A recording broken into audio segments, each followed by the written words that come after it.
Hi everyone, what we're going to be working with today is how to give a class using the grammar translation method with something easy like the present simple. Now, the grammar translation method, in case you don't know it or you just do not remember, is an old method which was originally used to teach the languages, which explains why it focuses mainly on the written form and the expense of the oral form. It was designed accordingly to the faculty psychology approach, which was very popular during the 18th and 19th century.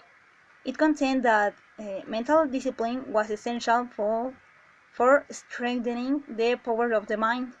And the way to do this was through learning classical literature of the Greeks and Romans.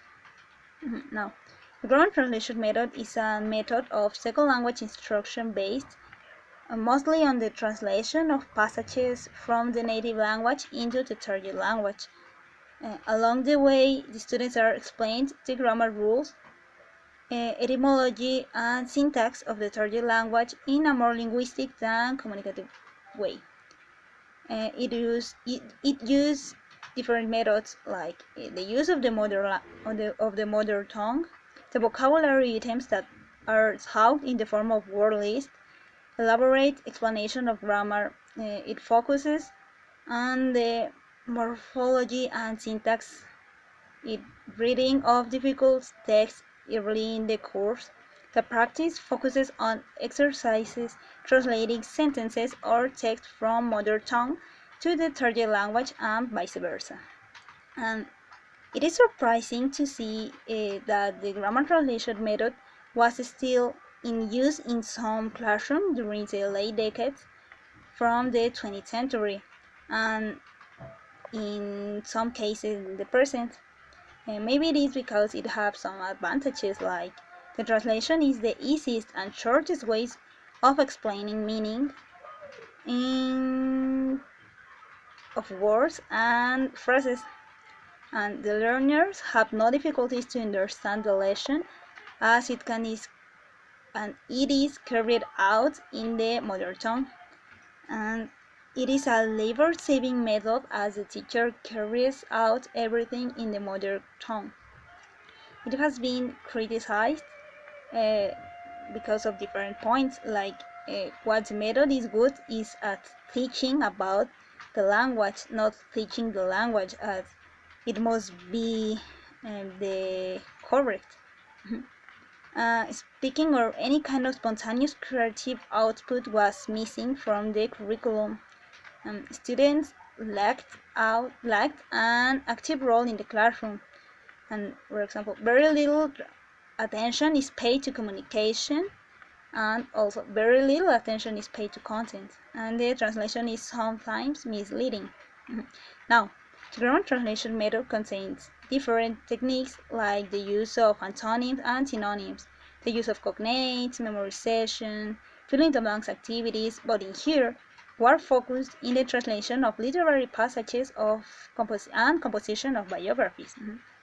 In here, this method is used to teach present simple, as I mentioned at the beginning, and you can observe that the instructions are specifically focused on the translation of paragraphs, words, and conversation. For example, the first activity is about the translation of a biography of their favorite singer, of the student. For example, well, their favorite singer, or maybe readers, or I don't know, actors. Now, in the second activity was about that the teacher gives them a biography, and the students uh, have to translate all the verbs that they can find in the biography. And the third activity is translation too. So to sum up in this class, or what we're going to see is practically translation. And I think all the activities that are in here are related to the topic, to the main topic that is tried to teach, that is the present simple.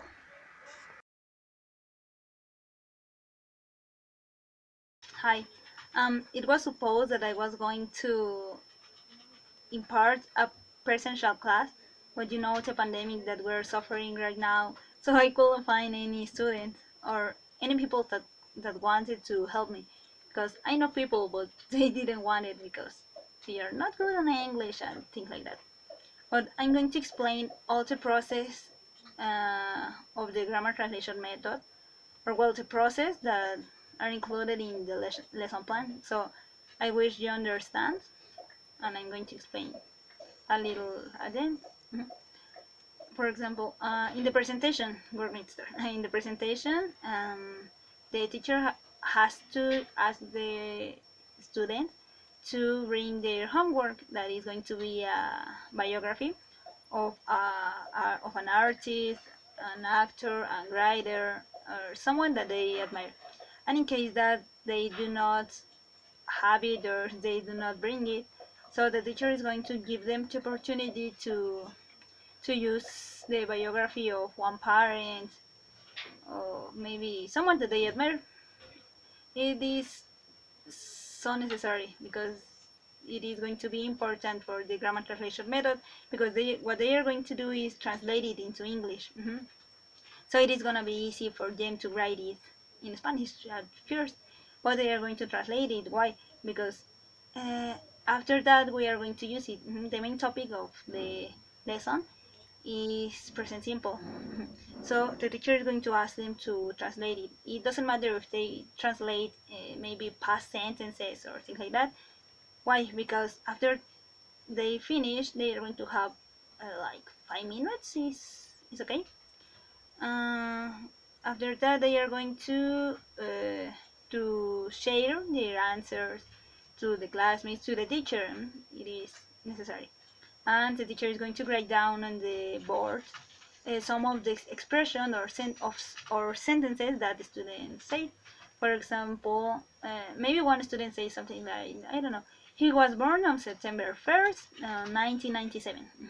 And it doesn't matter because the teacher is going to write it down, and she's after that she's going to say, okay, this is present simple, but this sentence is not. To make that sentence present simple, we're going to change it and that.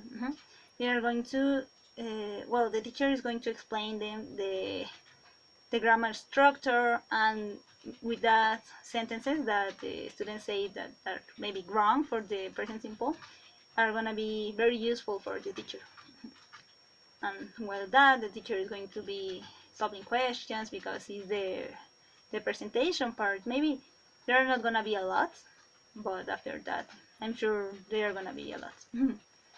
Now for the practice part, the teacher is going to give to the students a short biography in English. Yes, in English. It is gonna be very short, and the teacher is going to have it. So no, there's not gonna be a student without one paper. Maybe if one student are missing, or some students are missing, so they can work together or by teams. um, the work that they are gonna be doing in that practice part is going to be that they are going to look for all the verbs that they can find. And there are not gonna be a lot. I choose one specific biography that is in present and doesn't contain a lot of verbs. So it is gonna be like 6 to 8 minutes. It's okay. And they are gonna translate those verbs into Spanish, into their native language, to make it easier and to have a better understanding. After that, they are going to look for maybe synonyms or antonyms of these verbs, and the teacher could give them some examples to make it easier and to be sure they understand. Now, what we're going to do now is the production part. It is gonna be the most important part, because with that you are gonna be sure they understand and they do not have a lot of questions. Maybe in that stage is in which the students are gonna be asking like, okay, why is it like that? Why I have to use do and doesn't is gonna be for that. So it is gonna be the parts. And the activity that they are gonna do in here is that they are gonna be working by pairs. Or our context is gonna be the biographies. So what they are gonna do right now is that they are gonna be working by pairs, and one person is gonna introduce himself or herself to their partner in Spanish. They are gonna be talking by like 2 or 3 minutes. It is gonna depend of the age of the students and what the teacher consider it is gonna be necessary. Uh, after that, after one student finishes, the other student is gonna be doing the same. And when they finish it, they are gonna be working alone. What the work by teams is gonna be just for that part. They are gonna be working alone, and what they are gonna do is that they are going to translate what their classmates said.